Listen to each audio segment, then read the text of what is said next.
Para o estudo de hoje, teremos a colaboração dos facilitadores e amigo Tiago Ramos e Alexandre Moll. Passo a palavra aos facilitadores.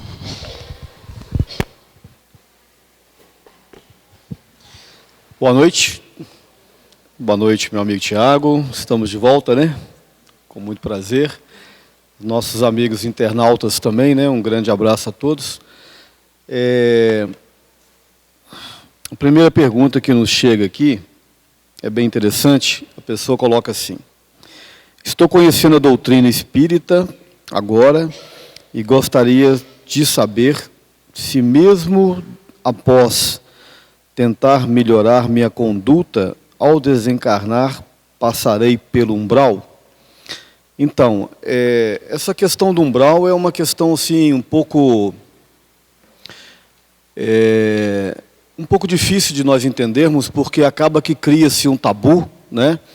Esse tabu, ele é naturalmente uma consequência da nossa cultura religiosa mesmo, né? Nós, como brasileiros, e a maioria de nós cristãos, nós somos da escola que nós chamamos de judaico-cristã, né? Então, desde o judaísmo antigo, e também outras correntes religiosas, existe um entendimento de que esse outro lado, ele tem essas características, né, que foram chamados de inferno e de céu. Em outro momento, colocou-se a ideia do purgatório.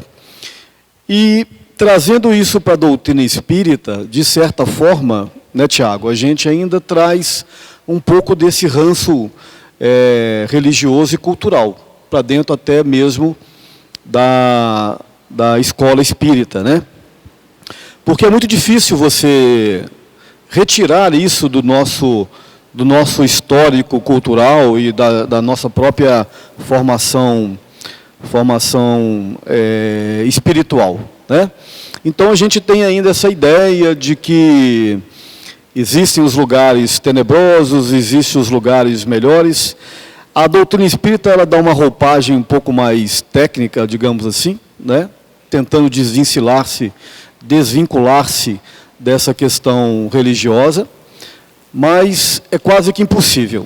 Então, nós vamos ver nas obras do André Luiz, mais detalhadamente, revelações quanto a esse mundo espiritual. O Allan Kardec também trabalha no livro Céu e Inferno, mas o André Luiz trabalha com mais particularidades, com mais detalhes, né? Essa passagem para o além, e ele traz uma conotação um pouco mais técnica, um pouco mais científica, né? Sobre o desencarne, e sugerindo como que a gente se projeta nas chamadas dimensões espirituais. E tem uma fala dele, Tiago, que ele diz que, mais ou menos assim: ao influxo do poder diretivo da nossa mente, estabelece-se em torno de nós um campo eletromagnético, do qual o nosso pensamento vibra em regime fechado, determinando assim o peso específico do nosso perispírito e o habitat que lhe compete, né? Traduzindo, ele quer dizer que o nosso corpo espiritual, que nós chamamos de perispírito na doutrina espírita, este corpo espiritual, ele é feito de uma química, né, de uma morfologia espiritual, que nós não sabemos detalhar muito bem qual é, e ele é suscetível a uma variação de peso, né, seja ele, como ele sugere, né, o peso específico do nosso perispírito, né, uma estrutura atômica mais sutil ou mais densa. E então o que nós entendemos? Que ao longo de uma encarnação, a gente, através das nossas atitudes e dos nossos pensamentos, normalmente os pensamentos precedem as atitudes, né? Então, quando a gente está pensando e está agindo, nós estamos fazendo vibrar esse campo magnético, que em outro momento é chamado de aura, né? Essa aura, ela tem uma estrutura energética que ela trabalha, né, digamos assim, numa frequência direta com o corpo espiritual, né? E vai modelando esse corpo espiritual, sutilizando-o ou densificando-o. Deu para entender, gente? Ou seja, através dos nossos pensamentos, das nossas atitudes diárias, há uma vibração energética em torno do nosso campo mental, nessa aura. E essa aura, ela tem um contato direto com o corpo espiritual. Então, ao longo da vida, dependendo da nossa média, das nossas atitudes, né, a gente está, ora praticando bem, ora praticando mal, mas de média geral, as nossas atitudes, elas influenciam diretamente esse corpo espiritual, que segundo André Luiz, ele tem um peso, né? É um peso numa outra dimensão de peso, não é o que nós conhecemos. E quando você desencarna, e há então a desconexão entre o corpo espiritual e a matéria, por isso nós falamos desencarnar, ou seja, deixar a carne. Quando nós deixamos a carne, o corpo espiritual é aquilo que vai nos apresentar no mundo espiritual. Aquilo que dá forma ao espírito, segundo Allan Kardec e a Gênese, né? O corpo espiritual é aquilo que dá uma forma ao espírito. Então, quando nós deixamos a carne, a nossa forma é essa estrutura física que nós carregamos. Quando nós desencarnamos, nos projetamos no mundo espiritual através dessa morfologia perispirítica. Então, quando eu me projeto, a forma que eu tenho é a forma do meu perispírito. Então, se eu tenho uma vida, né, voltada para assuntos que não são considerados bons, naturalmente o meu perispírito carrega uma carga energética muito mais pesada, muito mais densa. Então aí ele diz, né, dependendo do peso específico do nosso perispírito e o habitat que ele compete. O que é esse habitat que ele compete? Naturalmente é a moradia que o espírito vai ser projetado depois do fenômeno da morte. Então desencarnou, ao passar para a dimensão espiritual, e nem sempre essa passagem ela é rápida, porque às vezes a criatura ela é projetada e ela fica nessa zona de transição que nós chamamos aqui, né? Tem muitos espíritos aqui que muito provavelmente estão aqui entre nós. Por quê? Eles desencarnaram, mas não conseguiram ainda romper essa zona. Por quê? Porque o peso específico do perispírito deles ainda é muito mais compatível com essa matéria que nós estamos usando. Então, muitas vezes, eles têm necessidades fluídicas, energéticas, que eles vão encontrar em torno de nós mesmos. Por isso que muitas vezes eles nos acompanham. Mas quando o espírito consegue fazer essa transição, ele é arremessado, digamos assim, às regiões espirituais que são compatíveis com, primeiro, a nossa consciência e, naturalmente, o peso do nosso perispírito. Então, segundo a leitura do André Luiz, há um desenho energético em torno disso tudo, né? Então, o que o umbral faz? Nada mais é do que essa passagem, na entrada do mundo físico para o mundo extrafísico. Só que tem gente que passa e fica ali naquela região.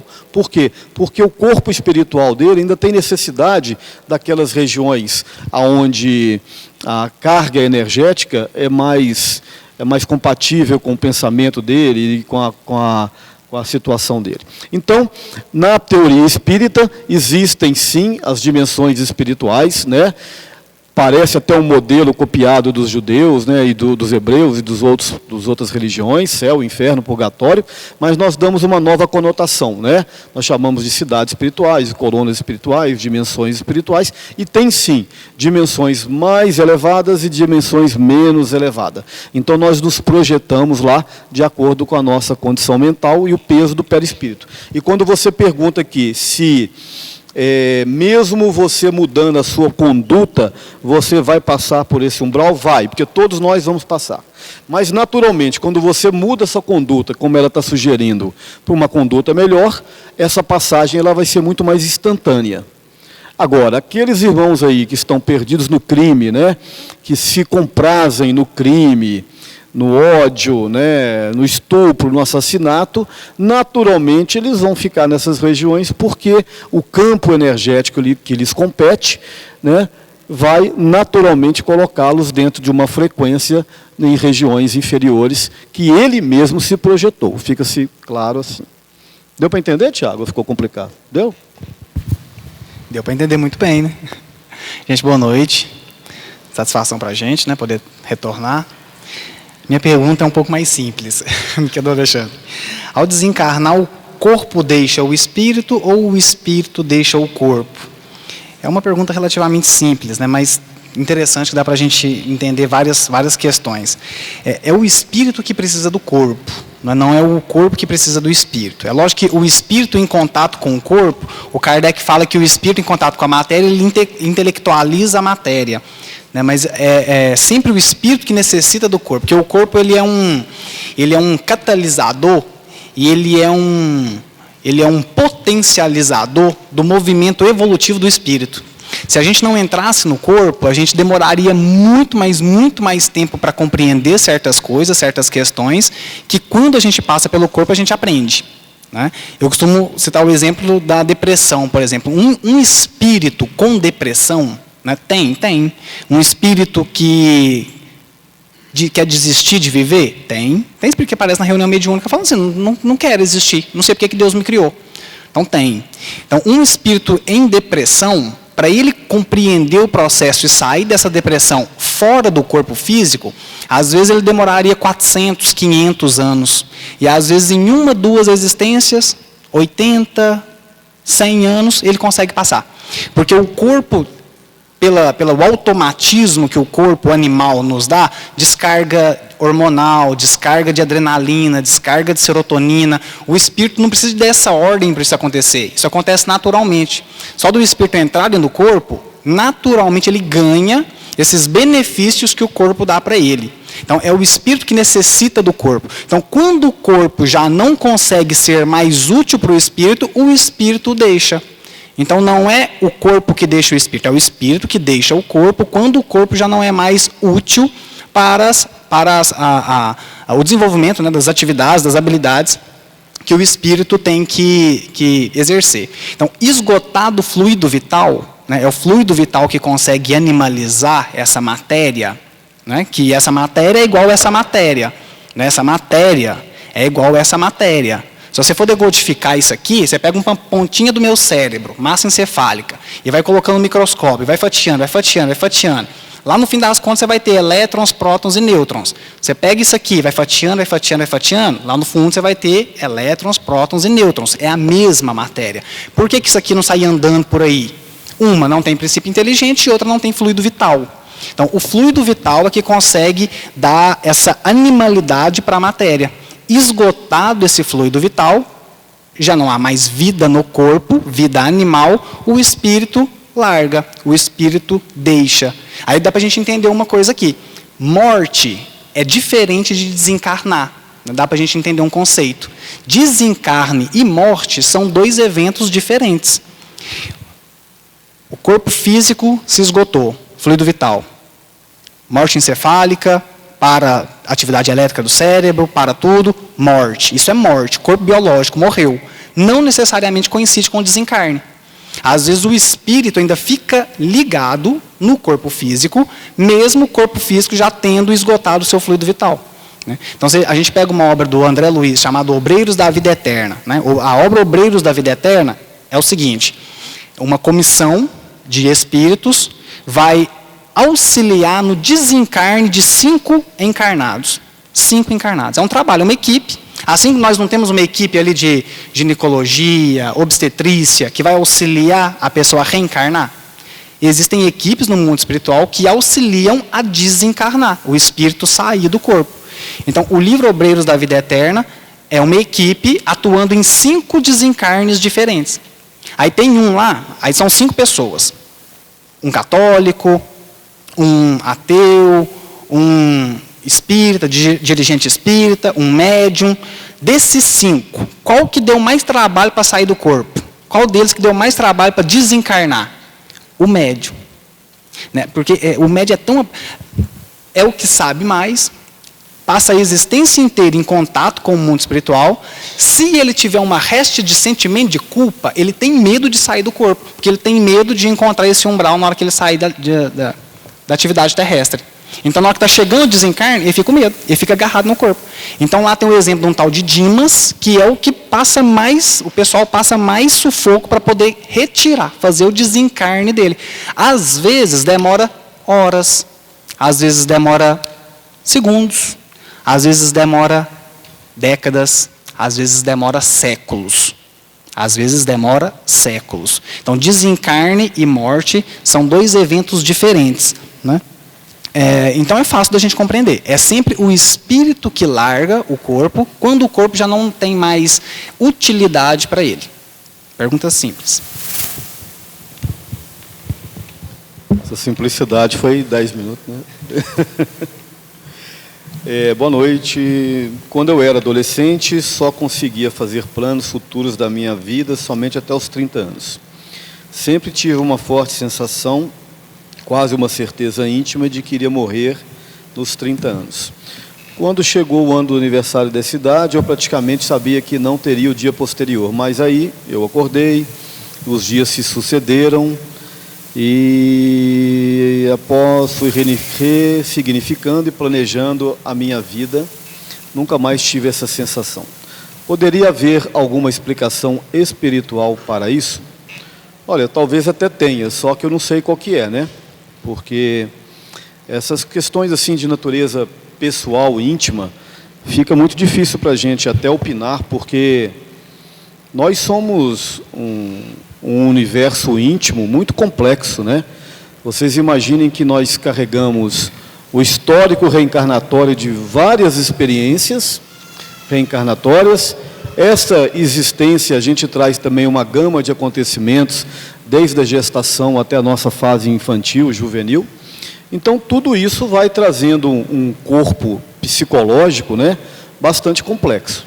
Então, fica muito difícil da gente opinar se isso é um evento espiritual. Provavelmente tenha, não sei te dizer, né? Mas, enfim, o importante é que você conseguiu passar dos 30 anos, né? E está seguindo aí a sua trajetória. É só uma intuição, talvez, né, Tiago? Não sei, né? Como a pergunta foi rapidinho, eu vou aproveitar e vou emendar com outra aqui. Meu pai morreu de repente. Isso pode significar que ele já pagou o que ele precisava pagar aqui? Como saber isso? Tem jeito? É mais ou menos a mesma situação. São perguntas de foro íntimo que não tem como a gente saber. Pode ser que tenha sido beneficiado por uma morte rápida e pode ser que não. Como o Tiago falou, há uma diferença entre morte física e desencarne. São eventos diferentes, apesar que eles são interdependentes. Mas, em certo momento, uma morte rápida, instantânea, pode, em algum sentido, abreviar um sofrimento longo de uma doença que traz muito sofrimento, né? Mas, em contrapartida, também tem a questão que o Tiago falou do tônus vital ali, que muitas vezes o espírito que tem ainda um tônus vital que poderia lhe dar muitos anos de vida, ele tem uma morte abrupta, né? De repente, não sei se é o caso dele, acredito que não seja, mas uma pessoa que não cuidou bem do corpo, né? Que tinha maus hábitos alimentares e tal, ele pode ter abreviado a vida dele e isso vai trazer naturalmente uma consequência, né? Uma dificuldade nesse processo de desencarne. Não sei se é o caso do seu pai, lógico, eu nem o conheço, né? Então tem essas duas perspectivas. O importante disso tudo, por via das dúvidas, né, o que eu sugiro é que você sempre tenha por ele bons pensamentos, oração, né, boas vibrações, lembrar dos tempos que vocês estiveram juntos, que naturalmente tudo isso de bom que você projetar para ele através de seus pensamentos, vai ser muito bem acolhido por ele, né? Agora, quanto à vida dele, com certeza ele cumpriu a sua função, a sua missão. Uma pergunta interessante, né? O pessoal é sagaz nas perguntas. É possível o mesmo corpo manter dois espíritos simultaneamente? Né? A gente já corre logo para responder que não. Aí depois ela pergunta assim, se não, argumenta, né? Se não, como pode o bebê já ter um espírito estando ainda dentro do corpo da mãe? Né? Bacana. É o único momento onde você pode ter dois espíritos no mesmo corpo. É o único momento, é o momento da gravidez. Realmente, no momento da gravidez, o processo ele também é diferenciado, assim como o desencarne é diferenciado para cada espírito, quanto mais o grau de desapego, mais rápido é o desenlace, né, do espírito com o corpo, o grau de maturidade do espírito também influencia no processo ao contrário, no processo da reencarnação. Então, tem espírito que ele precisa de um estágio mais longo de semiconsciência, até de consciência, aquele estado de torpor, né, que desde a concepção, encontrou espermatozoide e óvulo. Ali já começa a ligação entre o espírito e o espírito que vai reencarnar. Se ele tiver uma se tiver pouca maturidade, ele já começa a entrar num estado de semiconsciência. Ele já começa a entrar num estado de torpor. Então, esse espírito ele já fica mais ligado à mãe, e esse espírito vai sofrendo uma miniaturização do seu perispírito, e à medida que a gravidez vai evoluindo, né, a multiplicação das células, a mórula, a implantação, né, a anidação ali do ovo no útero, quanto mais esse processo vai se enraizando, olha que interessante, o ovo nida e entra dentro do endométrio da mulher. Então é um processo de entranha. Quanto mais isso vai acontecendo, mais o espírito vai perdendo a consciência e vai ficando conectado ao corpo da mãe. Quando o espírito tem um alto grau de maturidade, esse processo de consciência, de perda da consciência, se prolonga no sentido de ele fica mais tempo consciente mesmo durante a gravidez. Então, às vezes, pode estar em meados da gravidez, 3 meses, 4 meses, 5 meses, o espírito, dependendo do seu grau de maturidade, ele ainda consegue manter um certo grau de consciência. Aí ele não fica muito ali conectado ao corpo da mãe. É lógico que quando esse processo vai se avançando, ele vai sofrendo essa miniaturização do perispírito e vai ficando conectado ao aparelho reprodutivo da mãe, né, da mulher. Mas é o único momento, tá? Outro momento de mediunidade, por exemplo, não existe ficar 2 espíritos ocupando o mesmo corpo, né? Acontece em casos de incorporação, né? Tem muita gente que não gosta dessa palavra, né? Mas usa a palavra incorporação, o espírito incorpora.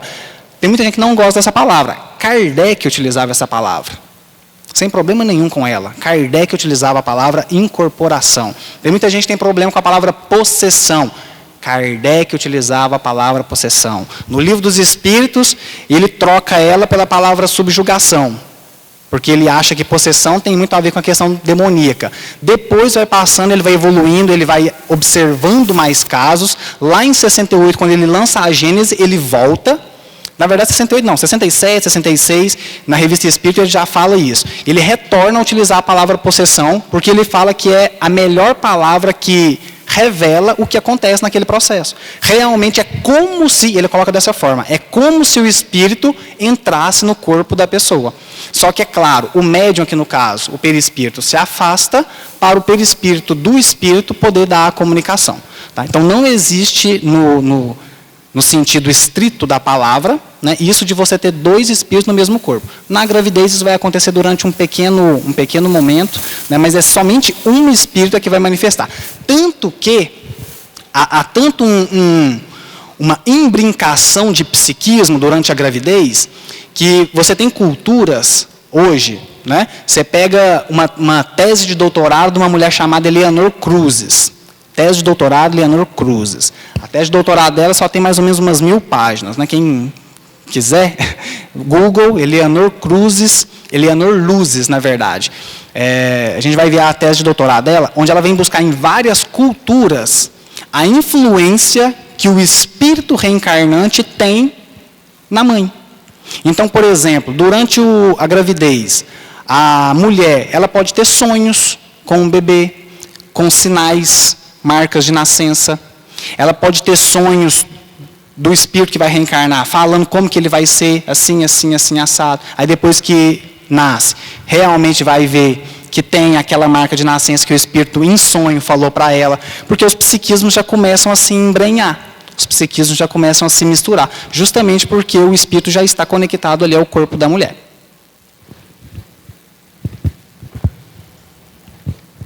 Muito bem. Inclusive, isso é matéria lá do Kardec no Livro dos Espíritos, né? 2 espíritos não coabitam o mesmo corpo, né? Bom, boa noite. O quão devemos nos harmonizar, concentrar para receber os créditos do passe? O que pedir?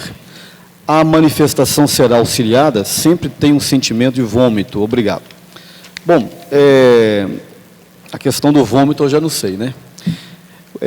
Com relação aos créditos do passe, quanto mais você tiver harmonizada, né, ou harmonizado, naturalmente mais em sintonia você vai estar com os amigos espirituais e mais você vai estar aproveitando esta doação dos passes, né? Porque se você vai já com o pé atrás, achando que aquilo não vai resolver nada, que aquilo é coisa que não tem sentido, que é místico, né? Descrente, naturalmente o seu campo mental já rejeitou a ação do passe, né? Você mesmo já criou uma carapaça fluídica, assim, que você não consegue nem receber, se receber não vai fazer diferença nenhuma. Então, naturalmente, quando você vai num sentido de humildade, entendendo que você está ali como pedinte e que necessita da ajuda do plano espiritual, você naturalmente vai estar apta a receber essas energias de uma forma muito mais intensa, né? Lembrando que o passe, gente, ele não cura, né? Ele ameniza, ele, se você está com uma influência espiritual, ele vai amenizar essa influência espiritual. Se você está com o desalinhamento ali dos chakras, muitas vezes ele vai trabalhar nesses realinhamentos, né? Se você está com um campo energético muito baixo, com as vibrações muito baixas, e esse campo ele te traz uma energia que te faz mal, ele vai dispersar essas energias, mas a cura efetiva, ela demanda muito mais coisas que são muito mais complexas, né? Seria muito simplório e uma visão muito reducionista, se achar que você vai curar tudo através do passe, né? Naturalmente não dá. Até porque muitas das nossas doenças e muitos dos nossos desequilíbrios, eles demandam ações bem sérias, né? Então não pode querer o sujeito que está fazendo coisas muito ruins, sentar aqui no passe e resolver tudo ali no passe de mágica, né? Seria tudo muito simplório, seria tudo muito simples, e as coisas não são simples assim. A cura, o bem-estar, a melhora, ela começa de uma reação contrária àquilo que está te causando mal. Se o seu mal-estar é causado pelas suas más ações, o bem-estar que você quer, ele também é consequência das suas boas ações. O passe entra nesse processo como uma ajuda, né? Uma coisa nesse sentido, mas não um processo de cura, pura e simplesmente. Porque isso totalmente sai do processo natural da evolução, né? Seria tudo muito fácil, né? A gente transferir as responsabilidades e as nossas demandas de saúde para a espiritualidade. As demandas de saúde e as nossas necessidades energéticas, elas demandam de nós mesmos. Nós é que somos a matriz, né? A nossa usina é que é a matriz das nossas energias, dos nossos pensamentos. Então, se você quer mudar o efeito, mude a causa, né? E não é com uma interferência externa que você vai mudar toda essa complexidade. É que eu penso. Se uma pessoa tem um sonho à noite, muito específico com outra, para se dizer que houve um encontro espiritual, um desdobramento, todas as duas pessoas precisam ter tido a mesma experiência, ou seja, ambas têm que ter tido o mesmo sonho? Muito bacana, muito boa pergunta. Não necessariamente as duas têm que ter a mesma lembrança e ter o mesmo sonho para que esse encontro tenha realmente acontecido no mundo espiritual. Porque isso vai depender também do grau de maturidade. Na verdade, não tem muito a ver com o grau de maturidade, não tem muito a ver com a evolução do espírito, a lembrança que ele guarda do desdobramento no mundo espiritual, né, do que ele vivencia no mundo espiritual. Isso o Chico Xavier nos fala de uma forma clara, né? Tem um livro que eu não vou lembrar o nome, mas da vida do Chico Xavier, da biografia, onde um francês, né, depois eu procuro aqui e digo a referência, um francês fazendo perguntas para o Chico, e ele pergunta para o Chico o que o Chico fazia durante a noite, se o Chico lembrava dos desdobramentos, né, se ele guardava essa lembrança quando ele acordava no outro dia. E o Chico vira-se para ele e responde que não, né, que o Chico raramente lembrava dos desdobramentos que ele tinha durante a noite, das experiências que ele tinha, mas que ele sabia que ele fazia muitas atividades, muitos trabalhos durante a noite. Aí depois o Emmanuel vem falar isso, que a lembrança do sonho, a lembrança do desdobramento, não guarda razão com a evolução, não guarda relação com a evolução, mas o fato de desdobrar ou não, sim. Então tem muita gente que pensa isso, mas eu desdobro muito e eu lembro nitidamente dos meus sonhos. Quer dizer que eu sou mais evoluído, tenho mais maturidade? Não tem nada a ver uma coisa com a outra. Não tem nada a ver. Então o próprio Chico dizia que ele não lembrava de praticamente nenhum dos desdobramentos que ele tinha durante a noite. Então às vezes você pode encontrar com um espírito, um pode lembrar, porque isso tem mais a ver com a questão orgânica, a questão da lembrança do que vive no mundo espiritual tem mais a ver com a questão orgânica do que com a questão de evolução moral ou não. Tá? Então, você pode encontrar com outras pessoas, pode ter sido um desdobramento clássico, né, realmente um encontro, um lembrar e o outro não, os dois não lembrarem, é muito comum disso acontecer. Né? E às vezes a gente coloca outras pessoas no nosso sonho, o nosso psiquismo cria. Né? Por exemplo, a gente que tem essa tarefa no meio espírita, né? Infelizmente o palestrante tem essa pecha, né, no meio espírita de ser aquele que se expõe. Né? Por exemplo, uma atividade como essa aqui, olha quantas pessoas já estão trabalhando desde mais cedo para a gente estar aqui falando. Né? Só que, infelizmente, o palestrante é aquele que tem essa pecha de mostrar a cara, né? De mostrar, de se falar e tal. Então, muitas das pessoas, às vezes, visualizam o palestrante e coloca num totem, né? Coloca num certo pedestal. E se o palestrante for orgulhoso, vaidoso, ele fica lá em cima. Então, muitas das pessoas, às vezes, vêm para a gente e falam assim, nó, sonhei que eu estava precisando de uma orientação, fui na casa espírita, é você que estava lá. Aí você estava lá, você sentou comigo, você me orientou, isso, aquilo, outro. Porque a pessoa cria, ela te coloca no sonho, porque ela te tem como uma referência. Então, isso também acontece muito conosco. Na grande maioria das vezes, os encontros que nós temos ainda são criações mentais de pessoas que a gente acha que são pessoas que podem nos ajudar naquele momento. Mas, sim, pode acontecer um encontro clássico sem as duas lembrarem.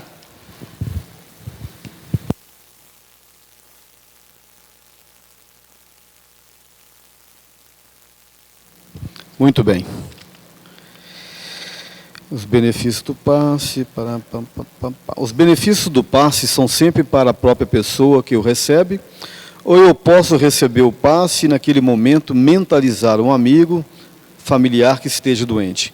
E o passe terá benefício para essa pessoa. Pode sim. Pode sim. Você pode fazer uma ligação mental com essa pessoa, né? E ele pode sim, através de você, receber essa carga de energia. Isso é muito comum e não é muito difícil da gente entender, não. A epilepsia é uma doença do espírito. Como colocar nas curas feitas por Jesus? Não, a doença não é do espírito, a doença é do corpo. Toda doença é um fenômeno de efeito. Né? A enfermidade é do espírito, mas a doença é a consequência da enfermidade. Então, a epilepsia e várias outras doenças, elas têm sim uma matriz, né? Uma origem no perispírito, com um reflexo no perispírito. O perispírito, ele conversa com o corpo físico, né? É uma interface, ele está conversando permanentemente com o corpo físico, e o corpo físico dá vazão a essa origem. Né? Uma situação de um processo obsessivo pode refletir, pode danificar, mas a epilepsia, no livro No Mundo Maior, o André Luiz trata sobre ela, inclusive, né? Ela tem uma consequência bem mais profunda, né? Mas o fenômeno é físico. Por isso ele tem que ser tratado pelo médico encarnado, pelo físico, né? De preferência um psiquiatra. Agora, a consequência, mas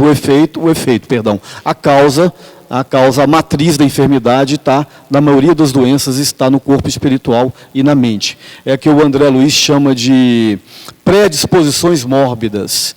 Então, nós trazemos os caracteres registrados no nosso corpo mental e, consequente, no corpo perispiritual de determinadas doenças que elas dão vazão no corpo físico. Algum tipo de câncer, diabetes, doenças renais, doenças coronárias, enfim. Mas associado a tudo isso tem também, naturalmente, as nossas vivências atuais, né? O modo como nós estamos vivendo, a nossa questão alimentar, a nossa questão dos excessos, tudo isso também conversa com na nossa natureza, essas predisposições mórbidas. Pode ser que nós tenhamos certas predisposições mórbidas que elas não vão manifestar no nosso corpo físico, dependendo do modo como nós o tratamos. Mas, se nós continuamos com as mesmas práticas de outrora, essas predisposições, elas naturalmente dão vazão. E tem umas que são crônicas, essas são praticamente irreversíveis. Eu me lembro de uma palestra do Roberto Lúcio, né, que é um psiquiatra espírita, e ele foi lá na Câmara Municipal numa semana espírita. Uma mãe perguntou sobre um filho que ela tem, que tem esquizofrenia, e ele perguntou para ela qual que era a cura para a esquizofrenia do filho. Aí respondeu, a própria esquizofrenia. Compreenderam? Então tem certas doenças que são crônicas, que a própria reencarnação é a cura daquela doença. De tão traumática que ela foi para o espírito, ela deixa sequelas que são, naquele momento, crônicas. Mas com os processos múltiplos da reencarnação, isso começa a se reverter. A cura parte da doença do corpo para a cura da enfermidade do espírito. Então, dependendo do grau, né, dessa enfermidade, a consequência é também muito mais grave, né? Então é isso. A matéria influi sobre o espírito no aprendizado ou o espírito que influi sobre a matéria? Uma pergunta deve ter surgido por causa da nossa primeira fala, né, que vem justamente dizer isso aqui, que os dois, são os dois, né, é uma via de mão dupla. Então, tanto a matéria influi no espírito, quanto o espírito influi na matéria na questão do aprendizado. E só que a gente, às vezes, pode ter uma dificuldade de compreender, porque a gente pode pensar assim, mas como que a matéria influencia no espírito, né, no aprendizado? Porque a matéria não tem inteligência, a matéria não pensa, a matéria não age por conta própria. Como que a matéria pode influenciar no aprendizado do espírito? É fácil a gente compreender isso. Veja bem, você tem na sua casa uma companheira, e a sua companheira é um doce de pessoa, tranquila, um poço de candura, né, maravilhosa, linda, meiga, uma beleza. Só que aí, durante uma vez por mês, a mulher vira uma leoa. Né? Durante uma vez por mês, a mulher transforma o humor. Só uma vez por mês, né? Não está no lucro ainda. E uma vez por mês, às vezes, ela se transforma. Por quê? Porque pode ser que uma descarga hormonal que acontece, né, geralmente com as mulheres uma vez por mês, pode causar alteração de humor. Então, por exemplo, uma TPM pode fazer com que a mulher realmente mude de humor. Né? O Sérgio Felipe que costuma dizer isso, que a TPM a mulher fica mais susceptível, porque é onde ela está, né, passando ali pela TPM e um tempo um pouco depois disso, né, já mais pré-ovulação, é que ela está preparada para receber um novo espírito. Então é como se ela abrisse uma comporta psíquica, uma comporta mental, porque o corpo se prepara para receber um novo espírito. Então ela fica mais influenciada pelo meio. Então, geralmente, há essas oscilações de humor porque ela fica mais influenciada pelos espíritos que a acompanham no momento da TPM e na pré-ovulação. Então, a descarga hormonal pode influenciar no estado de humor do espírito? Pode. Está ensinando para ele. Né? Tanto que, se você comprova-se que um homem ou uma mulher, isso principalmente nos Estados Unidos, né, você comete um assassinato, um homicídio, e é provado, por exemplo, que aquele homem tem um estado, um nível mais elevado de testosterona, isso é um atenuante. Isso é um atenuante para ele. Porque a testosterona ela gera agressividade. A testosterona gera agressividade. Então, é um atenuante na pena que ele vai receber. Se for comprovado que a mulher, por exemplo, num crime passional, né, ela cometeu num estado de TPM, também há um atenuante, porque há alterações do estado de humor. Isso não é justificativa para ninguém cometer nada, tá, gente? Não é justificativa. Mas a matéria, então, influencia no espírito? Influencia. Né? O exemplo que eu dei no início, o espírito está com uma depressão. Então, quando ele entra dentro do corpo, automaticamente, dali por volta de 5, 6 horas da manhã, o corpo descarga um nível de adrenalina. Dali mais ou menos das 9 horas da manhã, automaticamente o corpo dispara cortisol. Dali mais ou menos por volta de 6, 7 horas da noite, o corpo libera melatonina. É o corpo influenciando o espírito. Aí você já se prepara para dormir à noite. Isso, os milênios, né, o estagiamento no corpo deu isso para o espírito. É a mesma coisa do perispírito. O espírito, quando ele é criado, simples e ignorante, ele não sabe para onde é que vai, ele é simples e ignorante. Ele não sabe nem para onde que tem que agir, para onde que tem que caminhar, ele não sabe. Então ele ganha um perispírito que foi se modelando ao longo dos tempos. Quando ele se individualiza, ele tem consciência O perispírito também tem algumas propriedades que dá para o espírito algumas facilidades para poder se desenvolver. Densidade, plasticidade, que são propriedades que já estão no perispírito. A mesma coisa, tem propriedades do corpo que já são do corpo. Só do espírito entrar, ele já se beneficia. E é claro, só que ele ceder ou não aos impulsos do corpo, aí já depende do espírito. É lógico que não é uma desculpa, porque se o espírito cede ou não, né, a esse movimento do corpo, é outra história. O corpo pode vir com uma questão genética, por exemplo, com uma dificuldade de produzir serotonina. Vai ter uma depressão endógena, por exemplo, né? Depressão exógena e endógena. Exógena, aquela disparada por um evento externo. Morte de alguém, uma doença, alguma coisa que aconteceu, foi abandonado.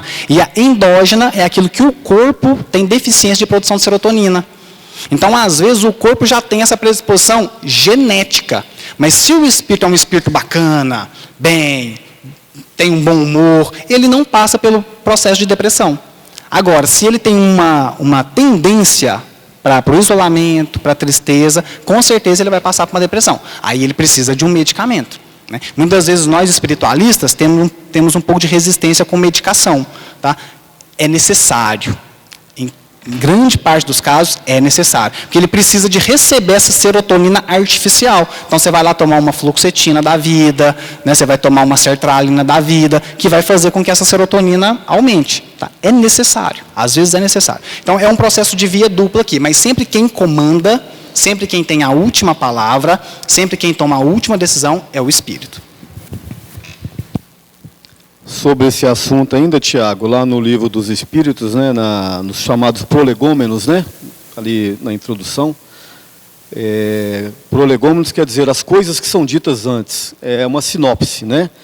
A sinopse da doutrina espírita, eles colocaram lá para Allan Kardec uma figura, que é uma cepa é um caule, né, de uma vinha, uma figura que representa, a cepa representa a matéria, o cacho de uva, o fruto representa a alma, que é o espírito ligado à matéria, e o espírito representa a seiva, que é o líquido, que é o vinho, né? E aí eles dizem que é no trabalho da matéria que o espírito se sutiliza. Ou seja, são nos processos reencarnatórios, no contato com a matéria física, nos instintos, né, nos experimentos, no desenvolvimento da intelectualidade, na socialização. É nesse trabalho que o espírito vai se sutilizando de reencarnação. Chegou alguma pergunta nova aí da noite? Tem? Vou aproveitar que aqui acabou. Boa noite. Por que pode haver consequências de vômitos? Eu não sei. Bom. Depois do espírito encarnado ter epilepsia, como o espiritismo explica a situação?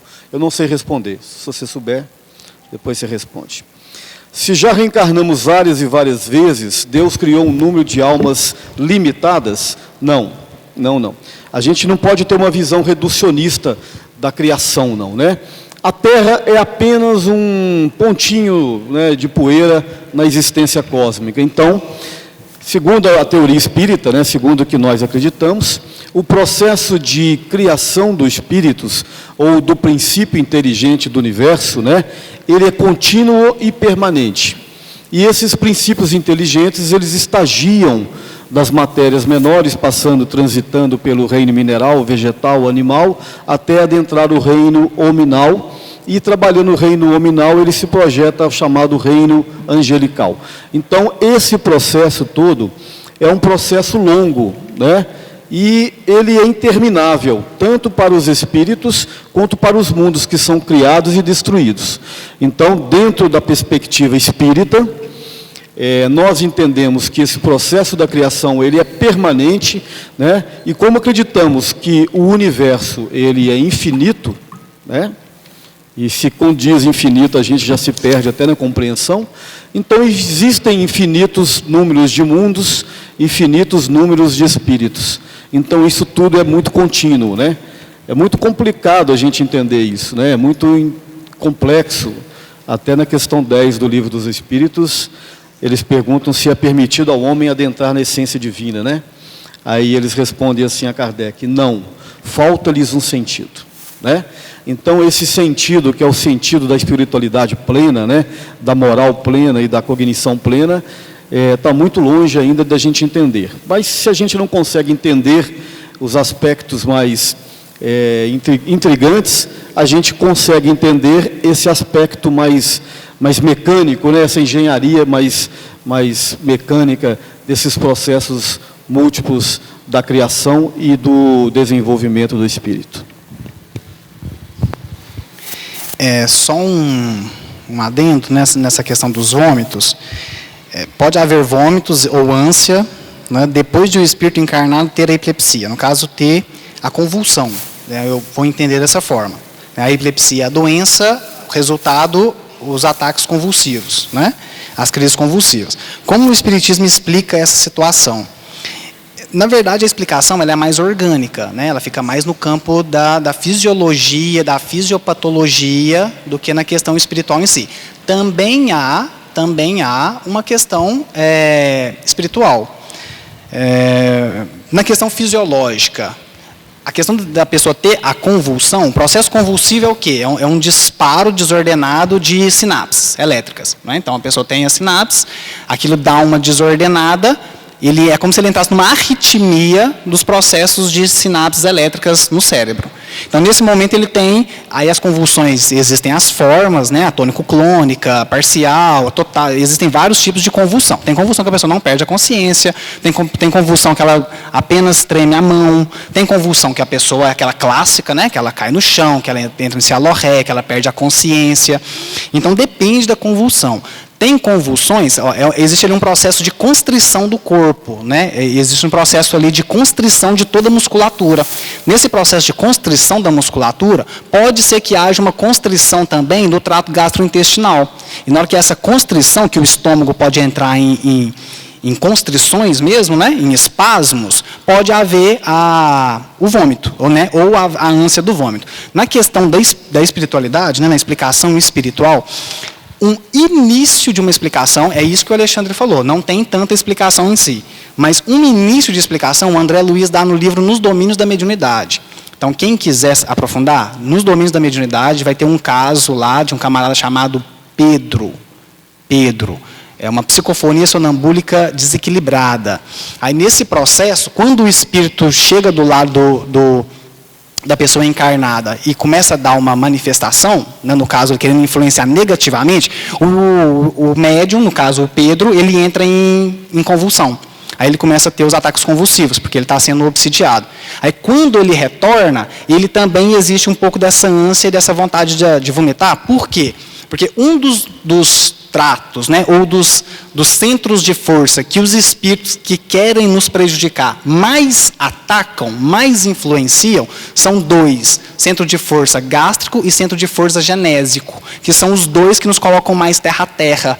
Então, a espiritualidade, quando quer nos influenciar negativamente, eles atuam incentivando mais o nosso estômago, comida desenfreada, e no sexo, no desequilíbrio sexual. Então, são os dois pontos que eles mais atacam. Quando há essa influência, principalmente no centro de força gástrico, o espírito, depois de passar pela influência, ele pode ter a questão do vômito. O André Luiz sinaliza uma explicação dessa no livro Nos Domínios da Mediunidade.